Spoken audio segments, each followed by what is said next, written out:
Now, from the news team that's covering the Carolinas, this is Channel 9 Eyewitness News Sunday morning.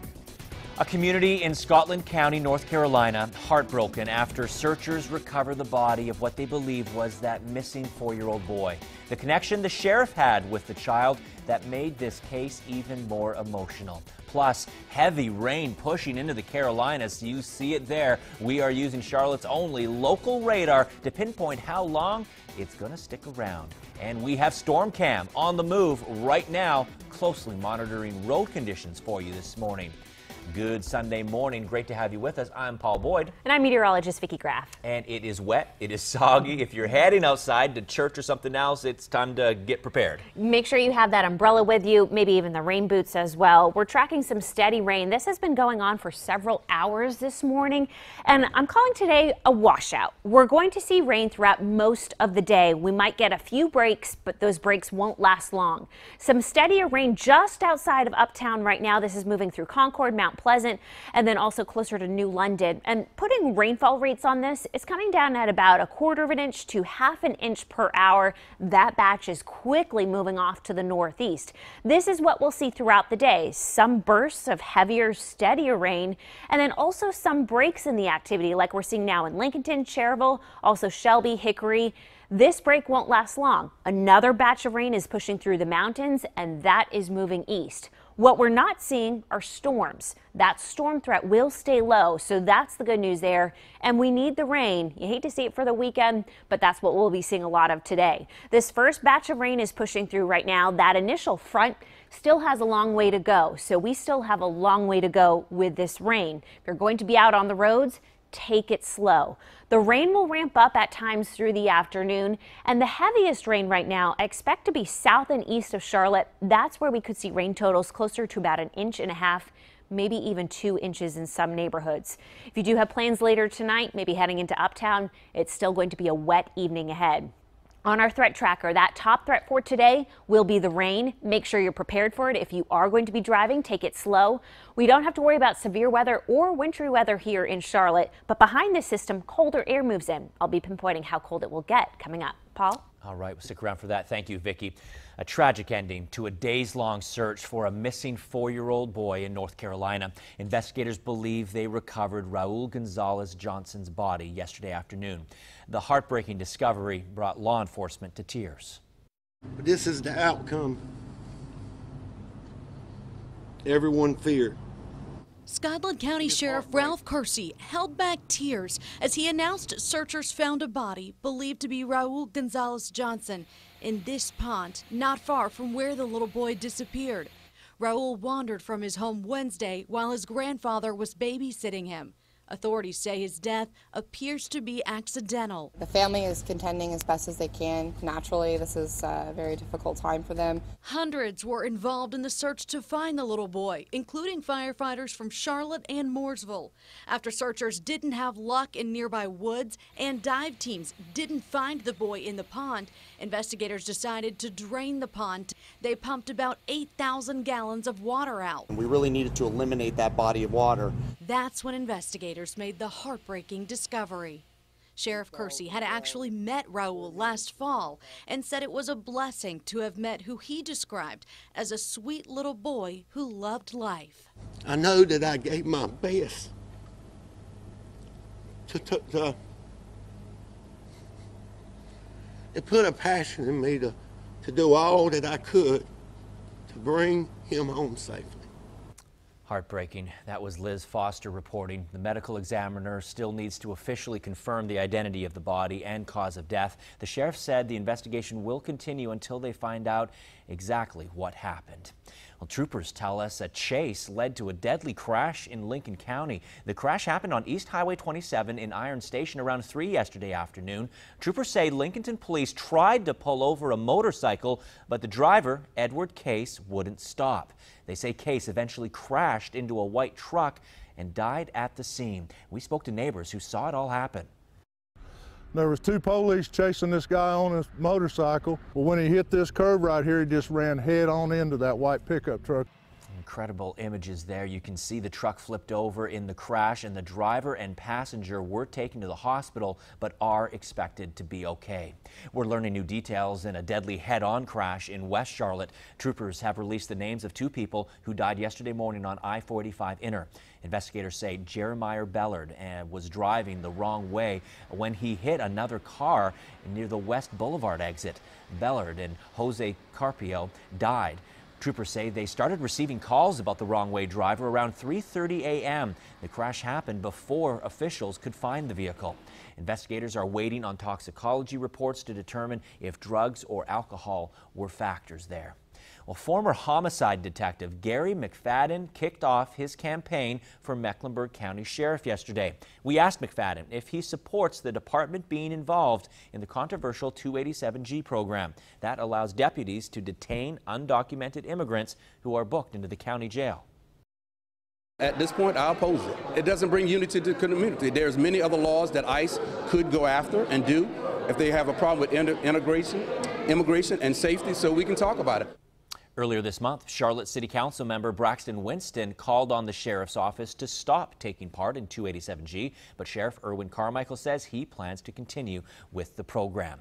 Well, this massive fire coming at a home in Mooresville is under investigation this morning. Fire crews were called to Scanlon Road just before 2 yesterday afternoon. You can see the flames just shooting from the front of the home there.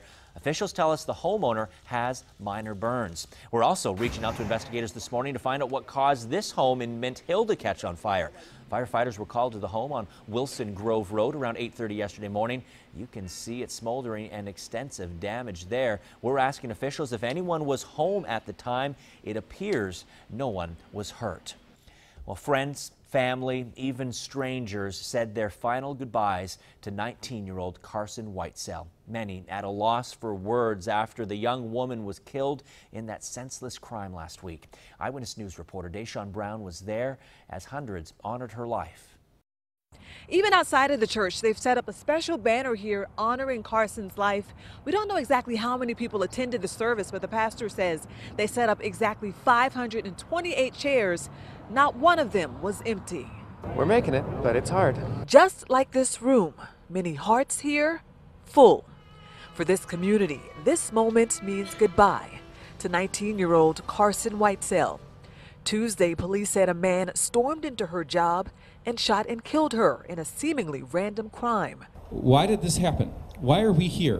Why was it her? Carson's pastor among many who still have questions about her death. The thing that gives me hope in this is that Carson was part of the family of God. And if she didn't, this would be a way worse day.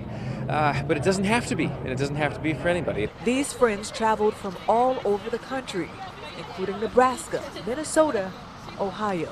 We were the lucky few who got to know her. The group met Carson last summer on a mission trip in Africa.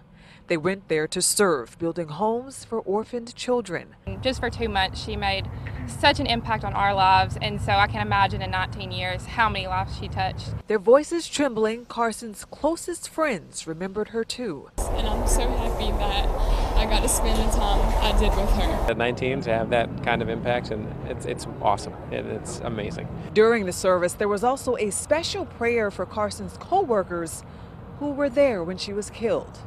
Reporting in Fort Mill, Deshaun Brown, Channel 9 Eyewitness News. Some beautiful tributes there. Carson's parents have put together a GoFundMe page to raise money to build more shelters for children in Africa and carry on their daughter's mission. We've posted a link to it inside this story on WSOCTV.com. Christopher Mendez from Lancaster is charged in her murder. Many questions remain about a motive in this case. Officers say there is no evidence of a robbery or domestic violence. The state has transferred power of North Carolina's largest Medicaid program to a new executive team. The new board of Charlotte-based Cardinal Innovations held its first official meeting yesterday. The state's Department of Health and Human Services took over and removed most of the old board 2 months ago. Yesterday, the state transferred leadership of the organization to this new executive team.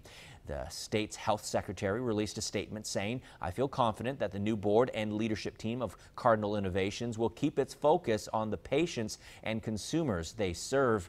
Action 9 has been reporting on Cardinal Innovations for months now. The Department of Health and Human Services said it's been working with interim leadership to fix issues after the agency reportedly spent millions of taxpayer dollars on lavish parties and huge severance packages. The new board was appointed in December by the counties served by Cardinal. Yesterday's board meeting followed training sessions by DHHS on the board's responsibilities and the department's expectations for its members.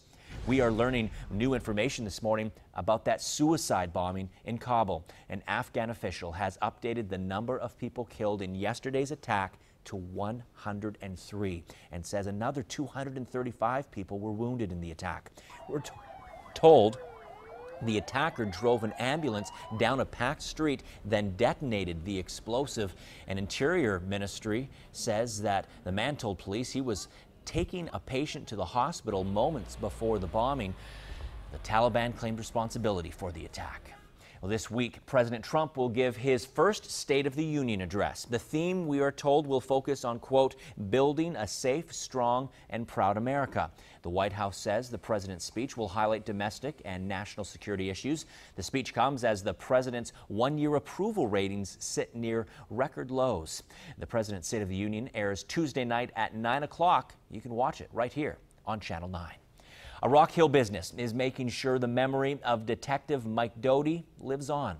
He was one of 4 York County officers shot during an ambush as they searched for a domestic violence suspect. Doty died the next day. Our partners at the Rock Hill Herald spoke with woodworkers Robert and Courtney Deaton, who created this wooden, thin blue line American flag. We created this flag so that we could honor Deputy Doty and the sacrifice that him and his family made. The Deatons plan to give the flag to Doty's godson this Thursday. They're going to keep the wooden flag on display until then at their business, Breezy Willow on Ebenezer Road. The couple is also raising money for Doty's family and the 3 officers who were shot. Meteorologist Vicki Graff keeping a close eye on this rain moving through our area today. Let's check in back with her now at Severe Weather Center 9. Vicki. And this rain is all part of this massive system. In fact, it's more than 500 miles wide. We're seeing the first round push through Charlotte right now, and there still is another batch heading this way. Throughout most of the day today, it will be raining. We might get a few breaks, but it will still kind of have that light drizzle and mist. Something I'm also tracking, some fog. You might notice this especially in back roads from Salisbury, Lincolnton, Charlotte, Rock Hill, and Chesterfield. So if you're heading out maybe to church early on, take it slow on the roads. Not only are they wet, but it's also going to be really tough to see in front of you. Today, we'll make it into the upper 50s with off and on rain, and I'm tracking some colder air behind this. I'll pinpoint when that arrives coming up. Paul? Lots to keep an eye on. Thank you, Vicki. Charlotte families furious over damage to their homes from fiber companies. At 7:45, the steps city and state leaders are now taking to address the issue. And sewage spilling into Lake Wylie. It just stinks. Yes, it stinks, they say, at 7:30, where neighbors say the sewage is coming from and what the Department of Environmental Quality is doing about it. Then, growing concern over emotional support animals on crowded flights. Next, the 3 major airlines now reviewing their policies.